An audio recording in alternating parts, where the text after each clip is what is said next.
आप सभी दोस्तों को दिल की गहराई से नमस्कार, आदाब। दोस्तों, आज की कहानी एक अंधे लड़के की है। इस दुनिया में तरह तरह के लोग होते हैं। कुछ तो ऐसे होते हैं जो स्वयं की कमजोरियों को तो नजरअंदाज कर जाते हैं, किंतु दूसरों की कमजोरियों का मजाक उड़ाते हैं।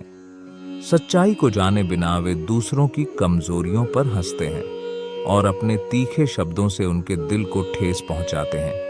किंतु जब उन्हें समय का तमाचा पड़ता है तो सिवाय अफसोस के उनके पास कुछ शेष नहीं बचता। जैसे कहते हैं कि गाड़ी में अगर ब्रेक ना हो तो दुर्घटना निश्चित है, जीवन में अगर संस्कार और मर्यादा ना हो तो पतन निश्चित है। आज मैं आपको एक अंधे लड़के की कहानी बताऊंगा जिसे ऐसे ही लोगों के मजाक का पात्र बनना पड़ा।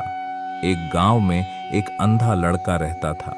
वह रात में जब भी बाहर जाता एक जली हुई लालटेन हमेशा अपने साथ रखता था। एक रात वह अपने दोस्त के घर से भोजन करके अपने घर वापस आ रहा था। हमेशा की तरह उसके हाथ में एक जली हुई लालटेन थी। कुछ शरारती लड़कों ने जब उसके हाथ में लालटेन देखी तो उस पर हंसने लगे और उसका मजाक उड़ाने लगे और कहने लगे, अरे देखो देखो, अंधा लालटेन लेकर जा रहा है। उन्हीं लड़कों में एक लड़का बोला, इस अंधे को लालटेन का क्या काम। उनकी बात सुनकर अंधा लड़का ठिठक गया और बड़े ही विनम्रता से बोला, सही कहते हो भाइयों, मैं तो अंधा हूं, देख नहीं सकता।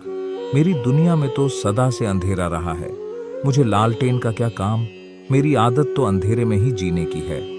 लेकिन आप जैसे आंखों वाले लोगों को तो अंधेरे में जीने की आदत नहीं होती। आप लोगों को अंधेरे में देखने में समस्या हो सकती है। कहीं आप जैसे लोग मुझे अंधेरे में देख ना पाएं और धक्का दे दें तो मुझ बेचारे का क्या होगा। इसलिए ये लालटेन आप जैसे लोगों के लिए लेकर चलता हूं ताकि अंधेरे में आप लोग मुझ अंधे को देख सकें। मैं तो आंखों से ही अंधा हूं। आपके पास आंखें होते हुए भी किसी के प्रति कोई जागृति नहीं। आप तो सोच, विचार और बुद्धि से भी अंधे हो। अंधे लड़के की बात सुनकर वे लड़के शर्मसार हो गए और उससे क्षमा मांगने लगे। उन्होंने प्रण किया कि भविष्य में बिना सोचे समझे किसी से कुछ नहीं कहेंगे। कदर किया करो उनकी, जो तुम्हारी बुरी हरकतों के बाद भी तुमसे अच्छे से बात करते हैं।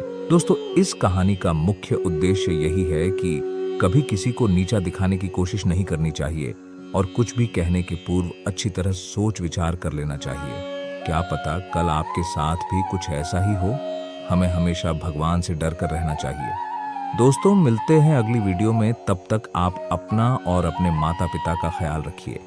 फैक्ट ऑफ स्टोरी को सब्सक्राइब, लाइक, कमेंट करें। धन्यवाद।